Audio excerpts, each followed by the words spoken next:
एक व्यक्ति अपनी पत्नी का कत्ल कर देता है और इस जुल्म में उसको सज़ा हो जाती है। अपनी सज़ा काट कर बाहर आता है तो कुछ दिनों के बाद एक होटल में खाना खाने जाता है। खाना खा ही रहा था कि उसकी नज़र एक महिला पर पड़ती है जो कि टेबल पर बैठी थी खाना खाने के लिए, वेटर का इंतज़ार कर रही थी। वह व्यक्ति उठता है और जाता है होटल के मालिक के पास। होटल मालिक से कहता है कि उस औरत का जो आर्डर है मैं लूँगा वेटर बनकर, आप किसी दूसरे वेटर को मत भेजना। और होटल मालिक कहता है कि ऐसा नहीं हो सकता इस होटल में। तब वह व्यक्ति होटल मालिक को मनाने की कोशिश करता है और होटल मालिक को एक कहानी सुनाता है। इसके बाद होटल मालिक मान जाता है और होटल मालिक से कहता है कि हो सकता है कि पुलिस को बुलाना पड़े, तो आप पुलिस को बुला देना। होटल मालिक कहता है ठीक है।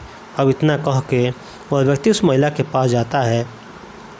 महिला को मेनू कार्ड देते हुए कहता है बताइए क्या खाना चाहोगी आप, क्या आर्डर है। अब महिला मेनू कार्ड देखती है और तभी उसकी नज़र उस व्यक्ति पर पड़ती है जो उसका आर्डर ले रहा था। और इतना देखकर औरत घबरा जाती है, खड़ी होती है और भागने लगती है। जब भागता देखता है वह व्यक्ति होटल का जो मेन गेट होता है उसको बंद कर देता है और कहता है कि मैडम आपको यहाँ से खाना खाकर ही जाना पड़ेगा। औरत परेशान हो जाती है और दोनों में बहस शुरू हो जाता है। वहाँ का नज़ारा देखकर वहाँ पर बैठे लोग असमंजस में पड़ जाते हैं कि यहाँ पर ये सब क्या हो रहा है। बातें हो ही रही होती है कि तभी वहाँ पर पुलिस आ जाती है। पुलिस आती है तो पुलिस को पहले से ही होटल के मालिक ने एक कहानी सुनाई थी। उस कहानी के हिसाब से पुलिस उस महिला को गिरफ्तार करती है और अपने साथ लेकर चली जाती है।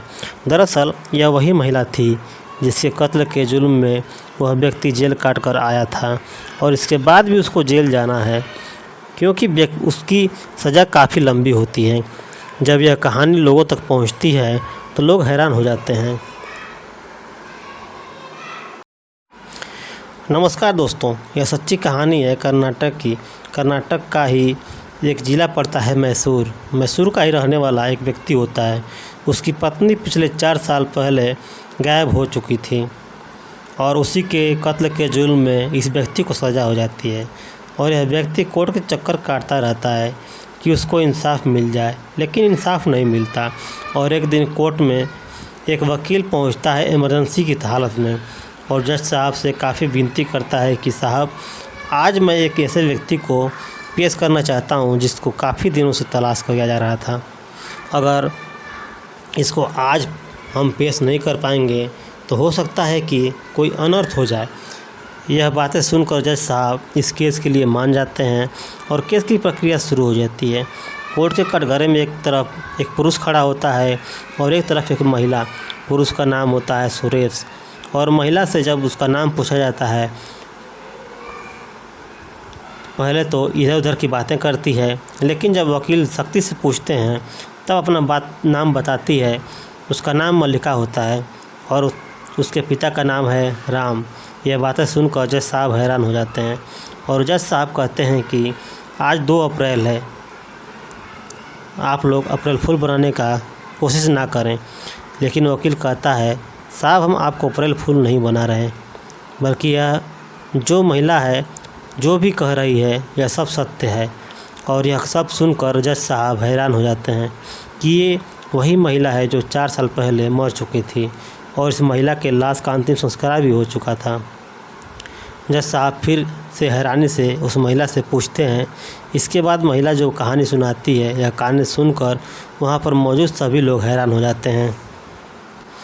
दरअसल एक व्यक्ति होता है, इसका नाम है सुरेश। यह व्यक्ति कर्नाटक के ज़िला कोडागु का रहने वाला होता है। 2001 में सुरेश की शादी मल्लिका से हो जाती है।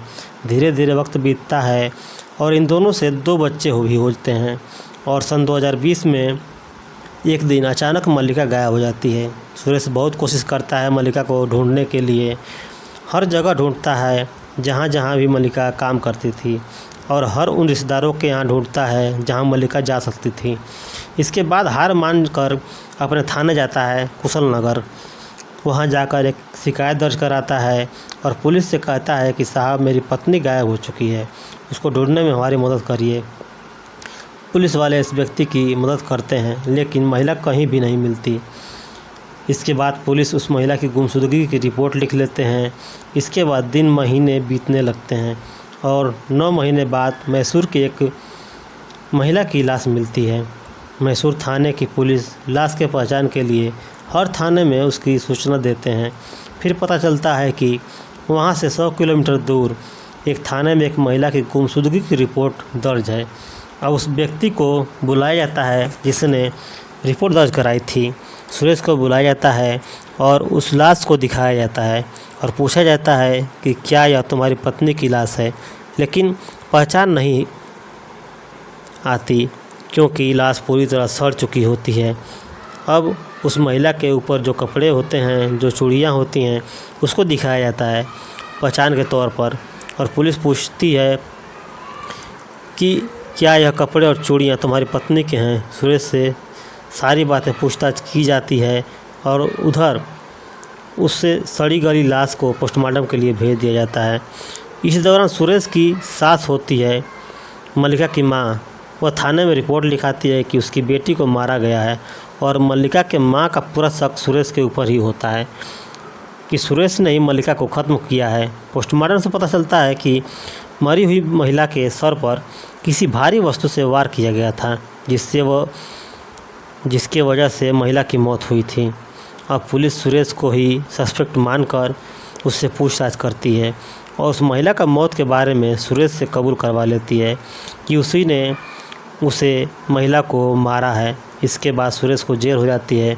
इस बीच सुरेश बहुत सारी कोशिश करता है कि उसकी ज़मानत हो जाए, पर ज़मानत नहीं होती है। वक्त बीतता है और 2 साल के बाद उसकी ज़मानत होती है। फिर उसका केस चलता रहता है। धीरे धीरे वक्त आगे बीतता है और सुरेश अपने काम में लग जाता है। अपना काम जो कुली का काम कर रहा था और अपने बच्चों को पालने लगता है और केस चलता रहता है, अदालत जाता रहता है केस लड़ने के लिए। इसके बाद एक दिन 1 अप्रैल 2025 को सुरेश एक होटल में खाना खाने गया था और इस होटल में मल्लिका भी खाना खाने के लिए आ जाती है। जब सुरेश देखता है कि मल्लिका को, तो उसके होश उड़ जाते हैं कि आखिर वह जिसके मर्डर की सज़ा काट रहा था वह उसके सामने खड़ी थी।